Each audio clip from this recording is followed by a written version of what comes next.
Il est important de savoir ceci. Dieu, selon Jean chapitre 1 verset 1, Dieu est la parole. Dieu a fait toutes choses par le canal de sa parole. Et sa parole est lui-même. Depuis la création, après avoir tout fait par sa parole, l'homme qu'il a créé comme le chef-d'œuvre de toute sa création a été un être avec qui Dieu parlait. Dieu communiait par la parole. Et même lorsque l'homme a chuté, l'homme a désobéi, l'homme a connu la mort spirituelle, retenez bien, Dieu, malgré que l'homme était séparé de lui, c'est-à-dire que l'homme était mort spirituellement, Dieu a dit Adam, Adam, où es-tu? Et Adam a écouté la voix de son créateur. Parce que malgré la séparation de l'homme avec Dieu, l'homme n'a pas été exempté de l'écoute de la voix de Dieu. L'homme, en communion avec Dieu, écoutait Dieu. L'homme déchu continuait à écouter la voix de Dieu. Et même le premier meurtrier dans les Écritures, dans la création adamique, c'est Caïn, qui lui aussi, avant de vouloir tuer son frère, avait écouté la voix de Dieu. Et après l'avoir fait, il avait aussi écouté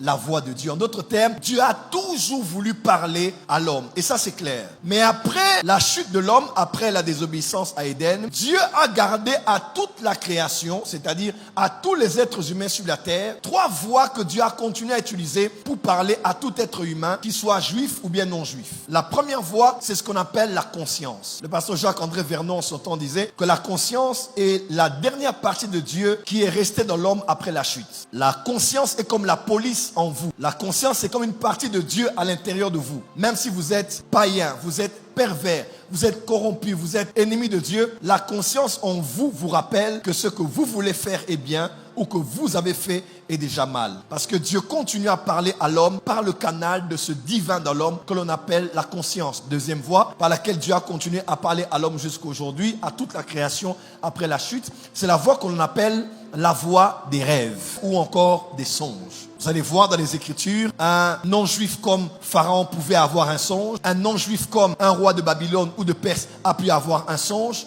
comme pour dire que les juifs et les non-juifs avaient accès à la voix des songes, parce que Dieu continue à parler à tout être humain par la voix des rêves, qu'on appelle aussi par la voix des songes. De la même manière que Jésus, pour parler à ses contemporains, n'utilisait pas que des prédications, n'utilisait pas que des enseignements, comme le relate l'évangile de Matthieu, qui rapporte beaucoup les textes et les enseignements de Jésus de manière crue. Quand vous regardez la méthodologie de Jésus, quand il voulait dire des grandes choses, mais il n'utilisait pas un enseignement ou une prédication, il utilisait la voie des paraboles. Et la voie des paraboles, c'était des histoires tenant compte de la réalité des Juifs. C'était des images d'illustration pour expliquer quelque chose de très profond et de très spirituel par rapport au royaume. Comme Jésus dans le Nouveau Testament, le Fils de Dieu, a utilisé les paraboles pour parler à ses disciples et aujourd'hui encore pour parler à l'Église, parce que nous lisons que les paraboles de Jésus. Dieu le Père, lui, déjà avant que Jésus ne vienne, lui aussi a utilisé les paraboles pour parler aux hommes. Et comme Jésus, le jour, parlait aux hommes par les paraboles, le Père de Jésus, notre Père à nous, notre Dieu, a utilisé la nuit les paraboles qu'on appelle les songes. Parce que les songes sont les paraboles de la nuit. Donc Dieu vient donner des révélations à des hommes, mais il passe par des images comme des paraboles que l'homme peut décrypter, peut interpréter et peut tirer à l'intérieur de cela une signification, un sens, un enseignement ou un message qui lui est adressé. Amen, amen. Dans notre monde, notre civilisation, on a l'habitude de dire le rêve et les réalités dans notre monde. Parce qu'on croit qu'il n'y a pas que ce monde, il y a aussi un autre monde, pour ne pas dire d'autres mondes. On parle du monde supérieur qui parle des réalités qu'il y a au-dessus et aussi du monde ou des mondes inférieurs qui parle de ce qu'on connaît comme l'enfer, la Guéhenne et tous les mots communs que vous connaissez, le monde souterrain. Il a toujours été cru par toutes les civilisations de la terre que les rêves étaient les voies par lesquelles étaient envoyés aux hommes des messages qui provenaient soit des divinités, donc quel que soit Dieu d'Israël, les dieux des païens, les dieux du monde, les divinités parlaient aux hommes par le canal de ce qu'on appelle les rêves pour les transmettre des messages, soit ce sont les ancêtres, notamment pour nous qui sommes les Africains, nous le savons, un ancêtre quand tu rêves de quelqu'un, c'est ton père, c'est ta mère qui te parle, je parle en tant qu'Africain, n'est-ce pas chrétien d'abord, quelqu'un me comprend? Nous croyons en tant qu'Africains, je ne parle pas d'abord comme chrétien, c'est comme chrétien chrétiens, nous croyons en autre chose aussi, n'est-ce pas? Quand quelqu'un dit j'ai vu ma mère me parler, mon père me parler, généralement dans la culture africaine, on ne pense pas d'abord à l'esprit de mort, mais on pense à une consolation, à ton ancêtre qui vient te dire des choses, t'instruire sur comment tu dois gérer l'argent qui est resté, tes petits frères, tes petites sœurs. C'est comme ça que dans la tradition africaine, nous prenons cela, et pour ceux qui sont ésotériques ou dans notre spiritualité, ils croient que c'est l'univers qui les transmet un message par le canal des rêves. Notez bien ceci. Depuis très longtemps, les rêves ont été toujours très considérés par les êtres humains. Les Égyptiens, par exemple, ils attachaient les rêves à des dieux. Donc ils savaient que quand quelqu'un rêve,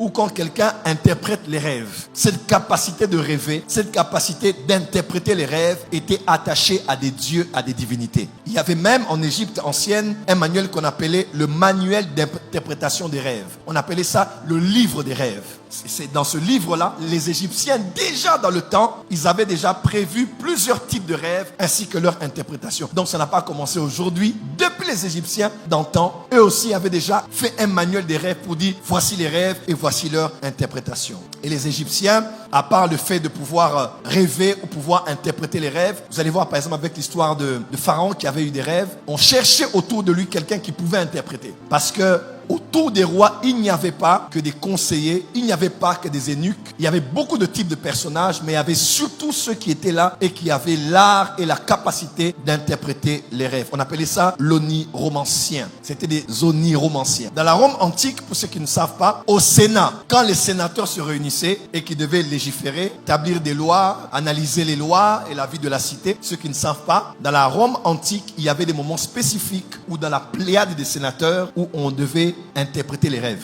Donc des fois il y avait l'empereur qui a fait un rêve, quelqu'un de sa famille ou un de ceux qui étaient là, ou même les rêveurs qui avaient dans l'empire. Le Sénat s'asseyait pour interpréter un rêve. Et sur base de l'interprétation, il posait des lois et il veillait à son exécution dans la vie de la cité. Donc, les rêves, c'était tellement important chez les Romains. Toi, peut-être tu joues avec ton rêve, tu as 15 rêves la nuit, 12 rêves la nuit. Mais les Romains, à l'époque déjà, après les Égyptiens, étaient une civilisation. À leur époque, après les Grecs, ils prenaient le temps, même dans le Sénat, de s'asseoir. Imaginez-vous aujourd'hui, les députés ici au Parlement, ils sont assis non pas pour parler de M23, Rwanda, Burundi, RDC, ou de parler d'autre chose, mais ils siégeaient pour interpréter un rêve que quelqu'un avait fait. Et même parmi les Romains, quand les Romains devaient aller en guerre, notamment, ça se faisait au mois de mars. C'était le mois de la planète Mars, la planète rouge, celle du sang. Le dieu Mars est le dieu de la guerre, et ça se faisait souvent le jour du mardi. Donc mardi, les Romains allaient toujours en guerre. À part mardi, c'était compliqué. Alors, les mardis, lorsqu'il devait aller en guerre, le général numéro 1 de l'armée romaine devait avoir avec lui un oniromancien. Cet homme devait être à ses côtés au cas où il faisait un rêve ou que quelqu'un faisait un rêve avant ou pendant la guerre dans le champ de bataille.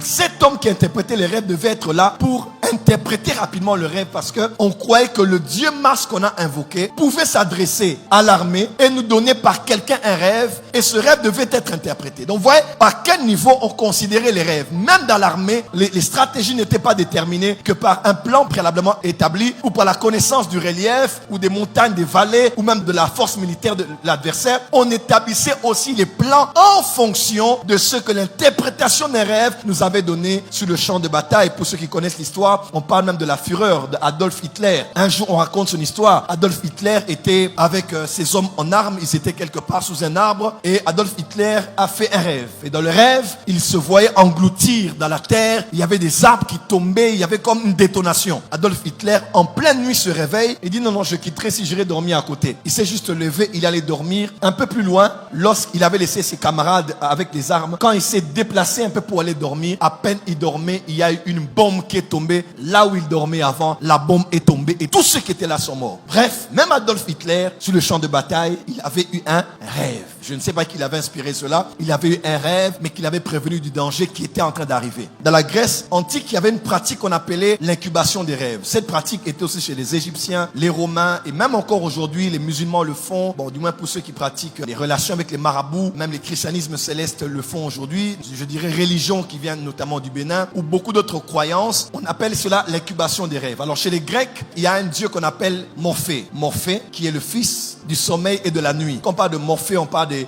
Orinimes ou des Onirois. Ce sont trois divinités que l'on attache souvent au monde des rêves. Quand on parle de Morphée, on parle de Morphine aussi. C'était une divinité particulière qu'invoquaient les Grecs. Morphée, Morpheus. Ceux qui suivent le Netflix, ils connaissent Sandman, qu'on appelle le dieu des rêves. Bien Morphée ou bien Lord Morpheus. Donc c'est le dieu qui est en charge des rêves. Et dans le lieu où on invoquait ces divinités-là, ou bien où on faisait des sacrifices à ces divinités-là, les hommes pouvaient aller rencontrer les prêtres de ces divinités que l'on vénérait. Et ils allaient peut-être dire, je suis médecin et je n'arrive pas à trouver le remède pour traiter telle maladie ou telle épidémie au niveau de telle région. Et qu'est-ce qu'on faisait? On suivait un rituel, on faisait les offrandes et on dormait. On faisait ce qu'on appelait l'incubation des rêves. Dans un lieu spécifiquement préparé au sacré, après un certain rituel, après certaines offrandes, après certaines prières faites, quelqu'un pouvait dormir. On appelait ça l'incubation des rêves. Lorsqu'il dormait là, on savait qu'à un moment à un autre, la divinité allait venir répondre aux questions et donner des réponses à la personne qui est venue l'invoquer par le canal des rêves. Donc même d'autres religions, aujourd'hui encore, pour ceux qui vont chez les marabouts, on le sait, pouvoir avoir des réponses par rapport à ta carrière politique, tu vas faire tel rituel et tu vas aller dormir près du tombeau de tel grand marabout. Et quand tu dors là, tu l'invoques, c'est en dormant qu'il viendra te voir dans le rêve et te dira l'issue de la situation dans laquelle tu te retrouves. C'est ce qu'on appelle l'incubation des rêves. Et moi, j'ai compris, pasteur Dani, quand ce qui m'est arrivé, je me suis dit, Satan est le singe de Dieu. Là où Dieu construit une cathédrale, le diable érige une chapelle. Le diable n'a rien créé, mais le diable, il sait imiter. Parce que toute science de spiritualité vient de Sion. Et comme Lucifer est descendu de là, il a pris tout l'art, toutes les connaissances, toutes les sciences, et il les a pervertis pour d'autres usages. 2 semaines passées, je vous ai dit le témoignage ici le premier jour, je voulais dormir, et Dieu me dit clairement qu'il me donnait rendez-vous, que je me couche et que je m'endorme, parce qu'il allait venir, il me donne rendez-vous dans le rêve, où il voulait que lui et moi nous puissions parler. Je me pose la question, pourquoi Dieu ne veut pas m'envoyer un ange dans la chambre alors que je suis éveillé? Pourquoi pas me dire, prends la Bible, lis les Écritures? Pourquoi pas me dire, commence à prier en langue, tu entendras la voix audible sortir du mur? Mais pourquoi Dieu dit, va et dors? Et dans le rêve, moi la divinité suprême, je viendrai te voir dans le rêve et je viendrai te parler dans le rêve. Dis à ton voisin, incubation des rêves. Parce que le rêve, c'est la chambre de rencontre des divinités.